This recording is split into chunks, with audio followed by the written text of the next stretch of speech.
Shalom friends, welcome to Daf Reactions Ketubot 22. This daf contains something so relatable. And no, I'm not being sarcastic at all, for once. The sages are discussing a situation where a woman says, I'm married, and then later says, JK, no I'm not. What does she mean? Is she credible? Why would she say that? I'm pretty sure that you can all guess where this is going. We get the following story. So there is a gorgeous woman, absolutely stunning. Let's call her Shoshana. And the men will not leave her alone. They are swarming her, following her around like, hey girl, hey beautiful. Do you want to go out with me? Want to get married? Can I have your number? Why not? Why? Why not? I'm a nice Jewish boy. Why not?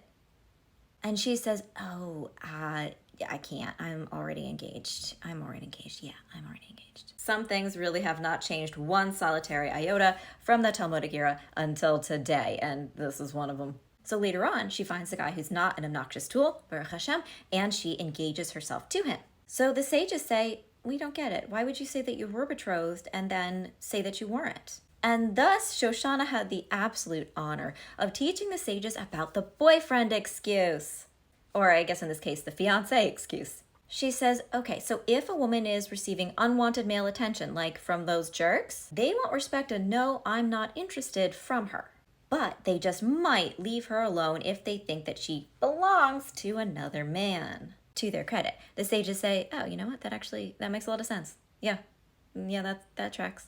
I'm really glad that they saw her perspective and understood why sometimes women feel they have to do this. Unfortunately, then, as now, some men can get extremely violent when rejected by a woman. And sometimes the I have a boyfriend, I have a fiancé, I have a husband excuse doesn't necessarily work, even if it's true. Now, I don't know how anybody else feels, but I personally know that I felt really gross anytime in the past when I've felt the need to use that excuse. Because it meant like, no, they're not going to accept the words coming out of my mouth and my body language. They're only going to accept, possibly, the idea that another man owns me. Now, I do remember a time back when I was still a married person where I was walking in the Boston Common and a man starts following me and he walks next to me and he starts hitting on me, at which point I indicated that I was not interested. But he kept doing it. And finally, I was just like, I'm married. And he paused for like 1 second and then he said, okay, come find me when that's over. The chutzpah, my friends, the chutzpah.